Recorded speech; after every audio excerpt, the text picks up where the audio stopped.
Welcome to Exploring Santa Cruz on K-Squid Community Radio.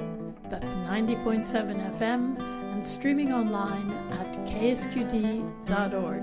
I'm your host for today, Jean Kratzer, and the interview that follows was recorded on the 7th of May 2020 using Zoom video as we were still in the time of COVID-19. The sounds that you may hear towards the end of the interview in particular are birds chirping, and that's because my guest took her computer and went outside to record on a beautiful day.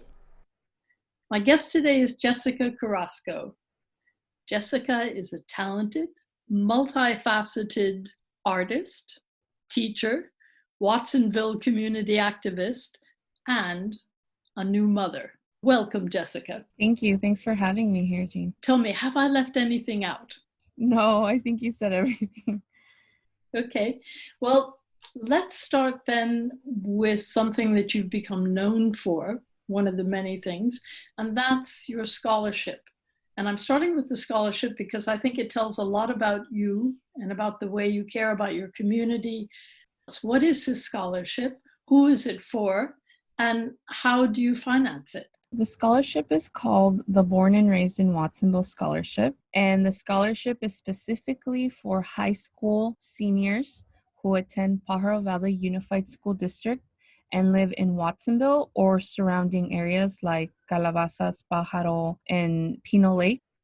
It was created because I just feel that there's a lack of resources here for students who want to pursue higher education. So I wanted to create something so that they could be able to access those resources. And when did you create this? How long has it been going? I want to say it was about 3 years ago. Yeah, it was about 3 years ago that I ordered the first 300 stickers. So it's financed through stickers that I designed.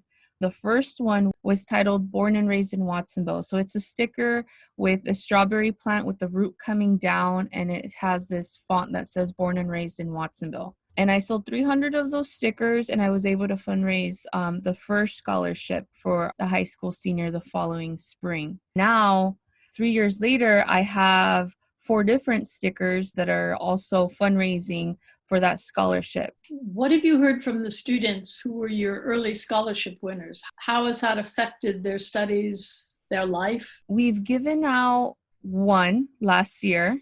That was the first scholarship winner. And then this next year, we're going to have another one. So we've only had one. But from just the feedback that I've gotten from everybody, even students who've applied who didn't get it, or letters of recommendation from the teachers who've also mentioned that it's something they've never heard of, and that they think it's really awesome that somebody from the community is doing something like this with something so simple as stickers. And I've gotten a lot of really good support and feedback from everybody. I think people understand why there's a need for it, and they're just happy to see that someone is actually pursuing it. When you talk about stickers perhaps give people an image that is not up to the beauty of what you've created, because what you've done is taken some of your marvelous art and used it for those stickers. The reason I started with the scholarship is because I think it brings together several of the strands of what you're doing and who you are, how much you care about Watsonville, about the future of Watsonville, the students, and also how you use the art that you love as a medium for working with all of this. So I'd like you to tell us a little bit more about your art, what it means to you and what it means to you to be a member of a younger generation of Watsonville artists who have ideas about what they want Watsonville to be and how the art can play a role in that. Yeah. Well, a little bit about my art, specifically the first sticker. The first sticker, I was really motivated by this quote. I've heard it in Spanish, and it's something like, they try to bury us not knowing we were seeds. So with that quote, I came up with the idea of having a strawberry root. For each image, I really, really try to portray my community in a more positive, empowering, motivational way. I think with a lot of people our age, especially us that moved out of Watsonville, a lot of the stuff we hear from our town is negative stuff. So the whole purpose of all these stickers is really to represent our town in a more positive way. And I see that with a lot of artists and a lot of people my age right now who are doing a lot of work.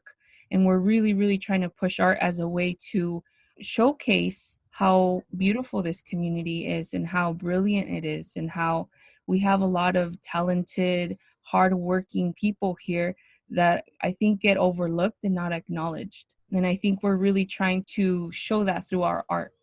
And is the art being seen beyond just the confines of Watsonville? Yeah, for my stickers, it's really cool to get pictures from people all over the United States, like in Oregon, Arizona, because I've sent them out. And I know our mayor gave out a bunch of stickers to a lot of students from Japan who came to visit to Watsonville. So it's kind of awesome to see that an image that I specifically thought of a really small town is making its way out of Watsonville as well. And I think a lot of the art that me and other artists are doing, we are focused in Watsonville, but in a way it is also relating with a lot of other agricultural and rural and small town communities as well. How does agriculture come into this? You gave us a quote just now, and Yeah. there's another quote that I've heard you use, which is that immigrant parents whose wings have been clipped still teach their children to fly. I found that quote on Instagram by a writer, and I believe he's from Salinas. And I asked him if it was okay for me to take his quote and make a painting out of it. When I saw that quote, it just reminded me of where I'm from. You know, my grandparents came here with nothing and told me that I was able to do whatever I wanted to do, regardless of them knowing English or having papers. When I thought of that quote, I really thought of a lot of people here in Watsonville who have to overcome a lot of obstacles that a lot of people don't see. And yet they're still telling their children, you will make it, you will fly, you will be able to achieve your dreams. Agriculture has a lot to do, I think, with a lot of us here because we're around it. We know people who work in it. We know how hard it is. And I think their work ethic has really motivated us to be the best versions of ourselves that we could possibly be. There was also a project, I'm not sure if you were actually involved in this or not, of a caravan that went out to say thank you to the agricultural workers, especially now that they are feeding all of us during a difficult time with the coronavirus. Yeah, I actually wasn't part of it, but I know a lot of my friends and people that I know have been part of it. A lot of my friends, our local artists here, have been active in it, and the photographers that took those pictures as well.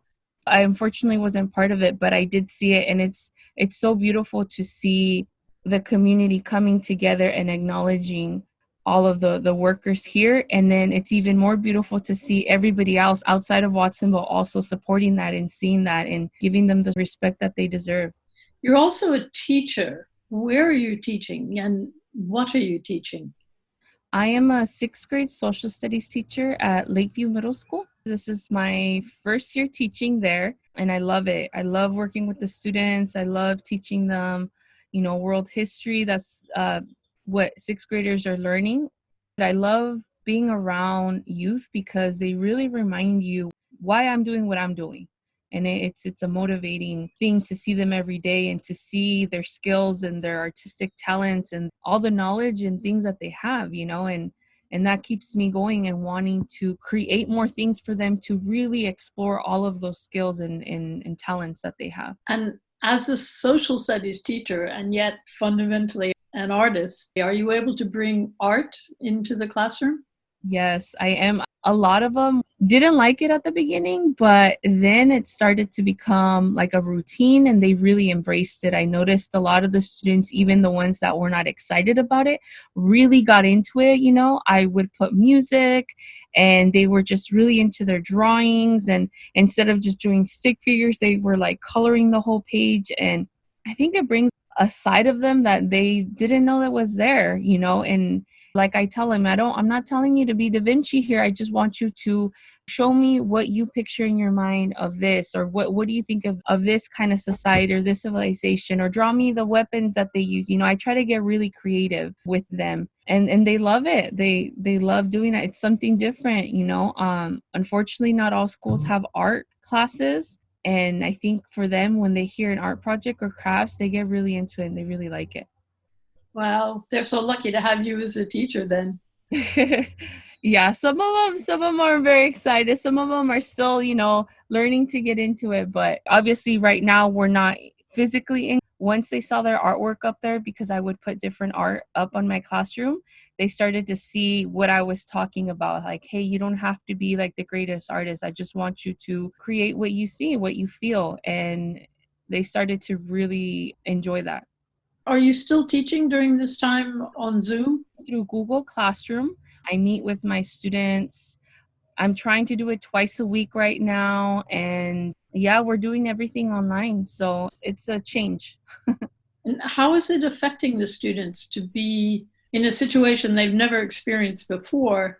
And it must be very difficult to suddenly not be able to go out with their friends and not be able to come to class. How is that affecting them and their families? Well, at first, a lot of them were really excited that school was canceled.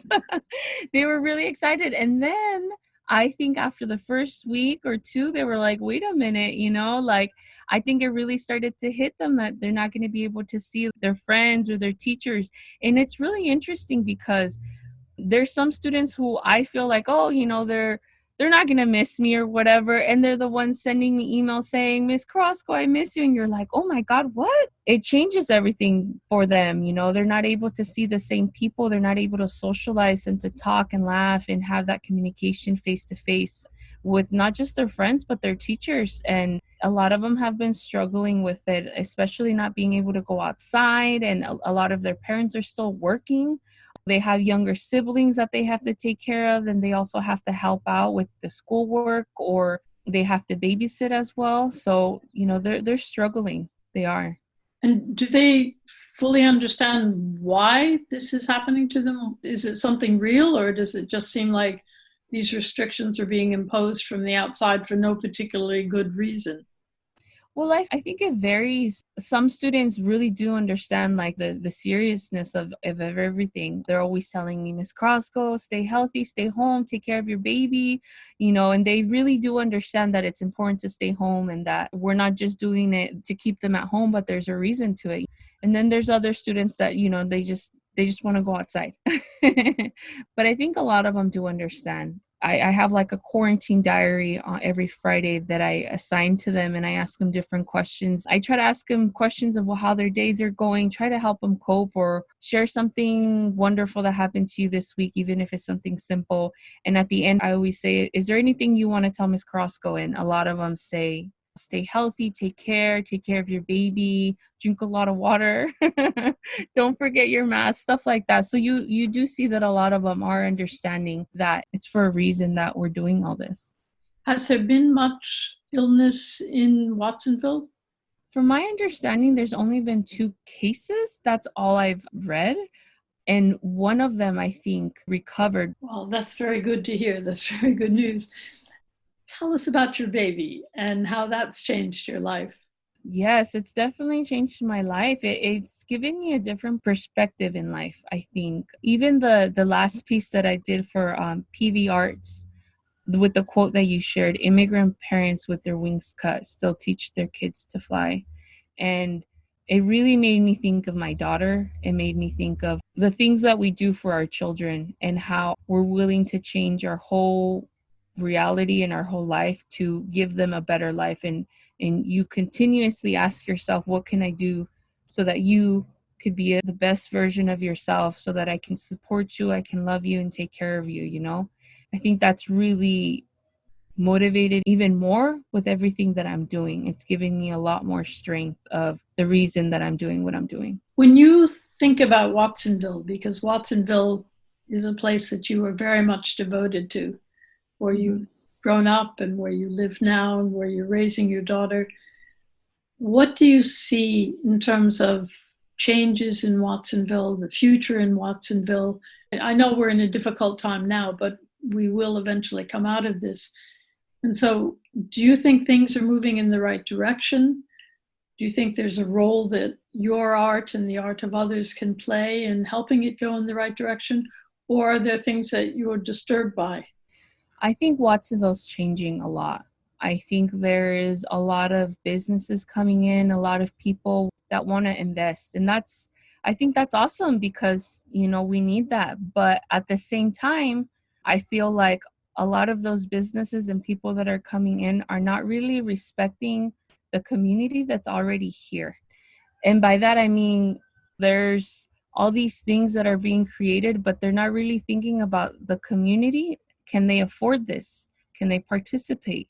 Are these resources available for everybody, or is it just a specific group of people?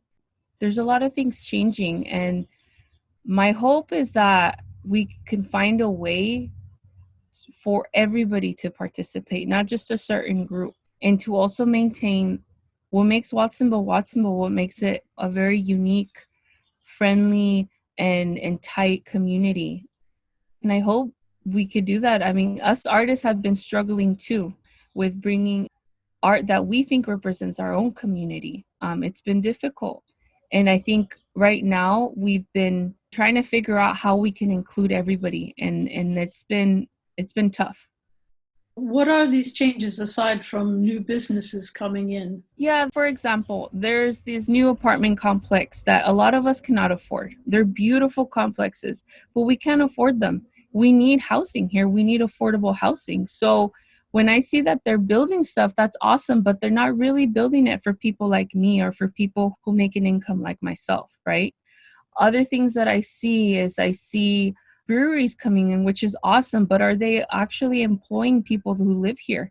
Are they just a business that's open, or are they actually employing people and giving jobs? Other things that I notice is even the laws that are being passed. I don't know how long ago this was, but I remember there was an article saying that the police department got a lot of complaints from the paleteros that we have here. Paleteros have been here since I can remember. Explain what paleteros are. Paleteros are men and women who sell ice cream either by bicycle or by them walking and pushing the little carts with the little bells. And there's paleteros and there's eloteros as well, where they sell corn. And what was happening is apparently they got a lot of call complaints saying that they were selling them by the schools. That has been happening for years. I remember like hoping to find some quarters so that I could go and get like a paleta, like, or at the park or. And what was starting to happen is they were starting to stop the paleteros and asking them for paperwork, which I have never heard of that since the time that I've lived here. And I feel like a lot of us who live here are starting to feel like, why is it an issue now? Like why is it that all of a sudden we are getting all of these changes and now there's certain things that are being pushed out? So stuff like that has been happening here.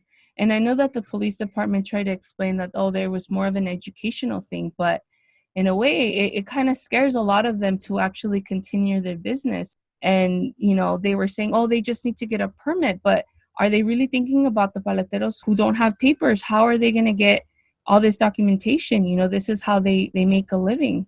So it's just things to think about, because it's not just one specific community. There's different kinds of communities here. And what can the community that wants to develop but still wants to protect the cultural elements that they feel are very crucial to who they are, what can they do?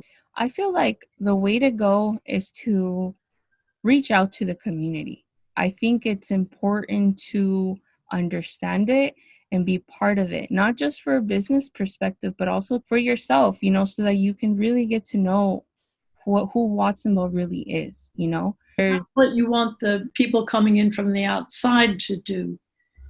And how will you get that across to them? Well, there's been times where there's organizations here who try to reach out to those businesses and they're not really willing to work with them, and vice versa. And I feel like it's a tough situation. I've seen both, and I've seen how one person has a point and the other person has a point. But I think for me, what works is to be able to kind of come together and talk it out, to work together. And that's the hard part. Come together and work together so that we are all included. And is there a way that art can be a part of bringing people together? Yes, I definitely do think art is a way to bring people together, either through art events that you get to meet different people, you're able to connect with them and talk to them about different issues, or even just raise awareness of certain things going on in the community and building these bridges between different communities.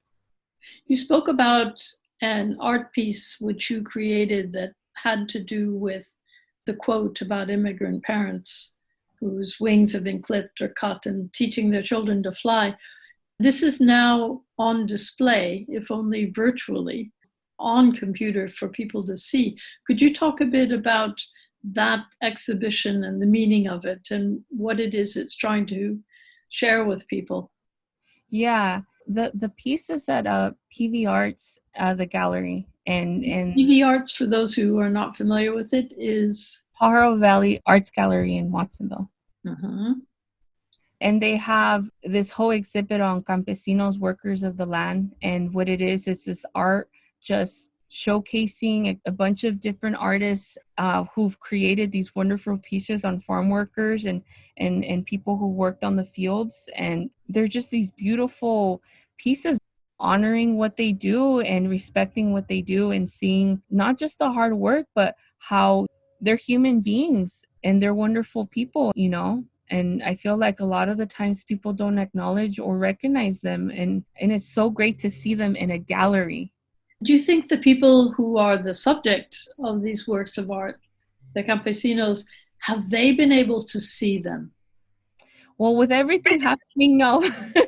But I remember that was one of the biggest goals, is not just to have artwork, but also to have local artists draw and create stuff, and to have the community and people who work in the fields come and see and have them see how they're showcased and what they think about it. And unfortunately, with everything happening, that didn't happen, but I really hope that give them a chance so that they could see everything. It would be very interesting, get their view. Perhaps if there's another caravan, it could bring with it photographs of the works of art. That's a really good idea, actually. Yeah. And there might also be artists among the field workers. Exactly. Who didn't know that they're able to. Yeah. That's actually a good idea.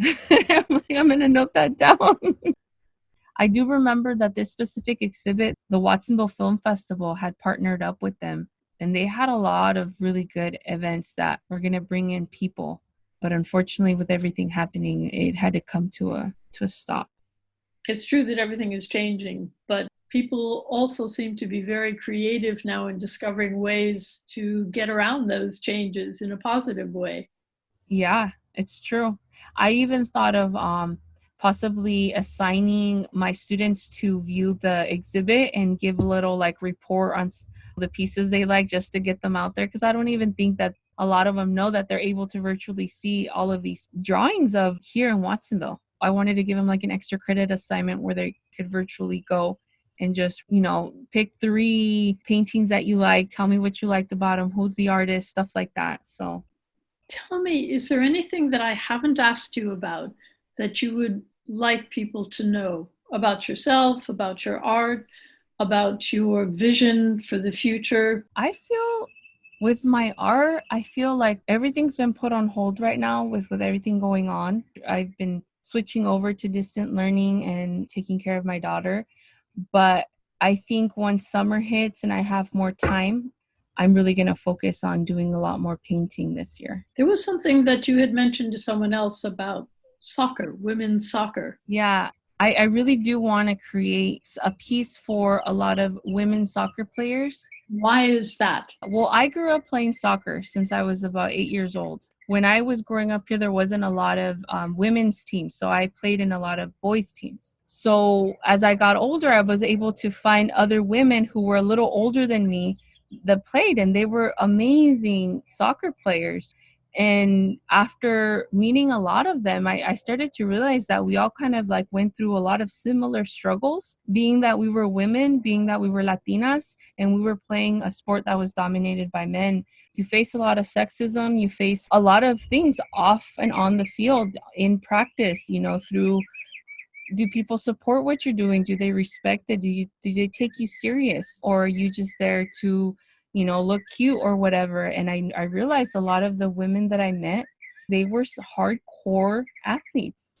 And we took our game serious. And I want to dedicate a piece to them, for a lot of them, who had to go through that and kind of showcase women athletes. And I think that's important, especially in the Latino culture. I know now I feel like it's more accepted and it's more out there. But back then when we were growing up, it was, you were called the tomboy when we were out there playing. So I want to dedicate something to them. And that's something that I've been thinking about for a really long time. Maybe now that the American women's soccer team has won all these international trophies that the men have not been able to win, that may just change a few attitudes.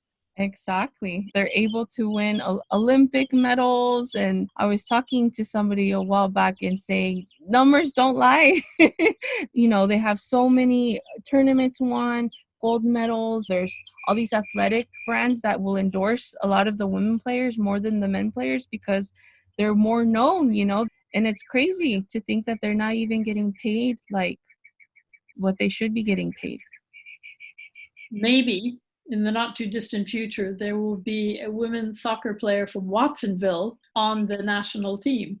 Yes, hopefully. And that's another thing too, here in Watsonville. I feel there's a lot of good soccer players. There's a lot of talent here. So I wouldn't be surprised. I really wouldn't be surprised if in the future there's a soccer player from here that makes it all the way to the top. One more question. We are K-Squid Radio, and that is for Santa Cruz County and beyond. I know that we don't focus enough on Watsonville, and that a lot of the people who listen to us are not familiar enough with Watsonville. What do you think K-Squid can do to better serve Watsonville? I would say the best way is to come out here and meet us. Come out here, come to our farmers market, look at the people who are here, who's in the stands, who's doing art, what kind of events are we having. Come to the Dia de los Muertos in the Placita. We have so many people here, people doing wonderful things. We have Paul, who's a friend of mine, who's doing murals for the community. Once you meet one of us, you're going to meet another person who's doing something else. We might not all make it out into the media, but there's a lot of people doing stuff here. And I think once you're here and you meet a lot of us and you come to our events and you see, you're able to see what we're talking about. All of the people that are involved here and they're doing things, a lot of them are not getting paid. A lot of us, we're doing this because we want a better Watsonville. The best way to include Watsonville is to come to us, come to our events, meet us, and see what we're doing. I cannot thank you enough. I so admire the art that I've seen that you've done. I wish you the best of health, to you, to your family. Thank you for everything that you've done and that you will be doing. Thank you so much. I appreciate it. Bye then. Bye.